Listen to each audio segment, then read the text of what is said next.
Hello, everyone. I'm Kenneth Oppel, and I'm going to be reading to you from my book, This Dark Endeavour. This is a prequel to one of my favorite books, Frankenstein by Mary Shelley. So, in this book, I'm introducing you to the 16-year-old Victor Frankenstein. Chapter 1, Monster. We found the monster on a rocky ledge high above the lake. For 3 dark days, my brother and I had tracked it through the maze of caves to its lair on the mountain's summit. And now we beheld it, curled atop its treasure, its pale fur and scales ablaze with moonlight. It knew we were there. Doubtless it had smelled us coming, its flared nostrils drinking in our sweat and fear. Its crested head lifted slightly, almost lazily. Coins and jewels clinked and shifted as its body began to uncoil. "Kill it!" I roared. My sword was in my hand, and my brother was at my side, his own blade flashing. The speed with which the beast struck was incomprehensible. I tried to throw myself clear, but its muscular neck crashed against my right arm, and I felt the arm break and dangle uselessly at my side. But my sword hand was my left, and with a bellow of pain I slashed at the monster's chest, my blade deflecting off its mighty ribs. I was aware of my brother striking at the beast's lower regions, all the while trying to avoid its lashing, barbed tail. The monster came at me again, jaws agape. I battered its head, trying to stab its mouth and eyes, but it was as quick as a cobra. It knocked me sprawling to the stone, so that I was perilously close to the precipice's edge. The monster reared back, ready to strike, and then it shrieked in pain, for my brother had severed one of its hind legs. But still, the monster faced only me, as if I were its sole adversary. I pushed myself up with my good hand. Before the monster could strike, I hurled myself at it. This time my sword plunged deep into its chest, so deep I could scarcely wrench it out. A ribbon of dark fluid unfurled in the moonlight, and the monster reared to its full height, terrible to behold, and then crumpled. Its head shattered on the ground, and there, among the bloodied fur and cracked crest, was the face of a beautiful girl. My brother came to my side, and together we gazed at her, marveling. "We've broken the curse," he said to me. "We've saved the town, and we've released her." The girl's eyes opened, and she looked from my brother to me. I knew she didn't have long to live, and a question burned inside me. I knelt. "Why?" I asked her. "Why was it only me you attacked?"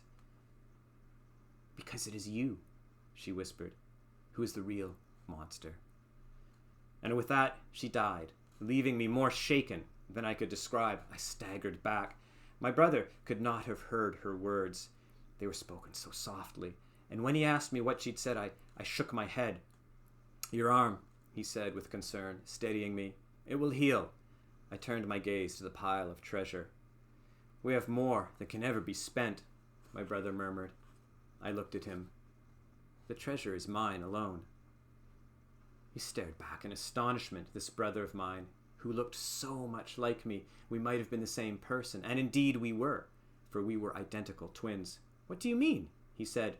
I lifted my sword, put the tip against his throat, and forced him step by step toward the edge of the precipice.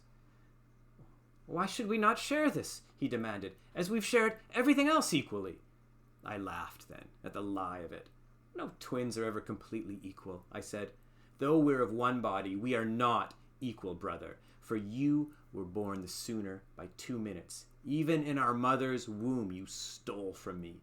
The family birthright is yours, and such a treasure that is, to make this one look like a pauper's pittance. But I want it, all of it, and I shall have it." At that moment the monster stirred, and in alarm I turned, only to see it making its final death contraction. But in that same instant my brother drew his sword. "You will not cheat me," he shouted. Back and forth across the ledge we fought. We were both strong, with broad shoulders and taut muscles that thrived on exertion. But my brother had always been the better swordsman, and with my broken arm I was even more disadvantaged. But my cold serpent's resolve was strong, and before long I had smacked the sword from his hand and forced him to his knees. Even as he stared at me with my own face and pleaded with me in my own voice, I plunged the sword into his heart and stole his life. I gave a sigh of utter relief and looked up at the moon, felt the cool May air caress my face. Now I shall have all the riches in the world, I said, and I am, at last, alone. For a moment, there was only the shushing of the breeze from the glacial lake, and then applause burst forth. Standing on the broad balcony, I turned to face the audience, which had been watching us from their rows of chairs just inside the ballroom. There was mother and father and their friends, their delighted faces bathed in candlelight. My brother Conrad sprang to his feet, and together we ran back to the crumpled monster and helped our cousin emerge from her costume. Her luxuriant amber hair spilled free, and her olive complexion glowed in the torchlight. The applause grew louder still. The three of us joined hands and took a bow. "Henry," I called, "join us." We all three waved him out. Reluctantly, our best friend, a tall blonde wisp of a fellow, emerged from his lurking spot near the French doors. "Ladies and gentlemen," I announced to the audience, "Henry Clerval, our illustrious playwright." "Bravo!" cried my father, and his praise was echoed around the room. "Elizabeth Lavenza is the monster, ladies and gentlemen," said Conrad with a flourish. Our cousin made a very pretty curtsy. "My name is Conrad, and this," he looked at me with a mischievous grin, "is the hero of our tale, my evil twin, Victor."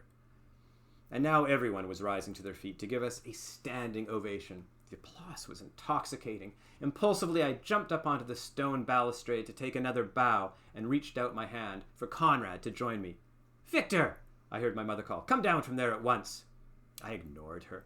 The balustrade was broad and strong, and after all, it was hardly the first time I had stood on top of it, but I had always done so secretly, for the drop was considerable, 50 feet to the shore of Lake Geneva. Conrad took my hand, but instead of yielding to my pull, he exerted his own and tried to bring me down. "You're worrying mother," he whispered, as if Conrad hadn't played on the balustrade himself. "Oh, come on," I said, "just one bow." Our hands were still joined, and I felt his grip tighten, intent on bringing me back to the balcony, and I was suddenly angry at him for being so sensible, for not sharing my joy at the applause, for making me feel like a childish prima donna. I jerked my hand free, but too fast and too forcefully. I felt my balance shift. Already weighed down by my heavy cape, I had to take a step backward. Except there was nowhere to step. There was nothing. And suddenly my arms were windmilling. I tried to throw myself forward, but it was all too late. Much too late. I fell. Half turned, I saw the black mountains and the blacker lake, and directly below me the rocky shore, and my death rushing up to meet me. Down I fell toward the jagged shallows.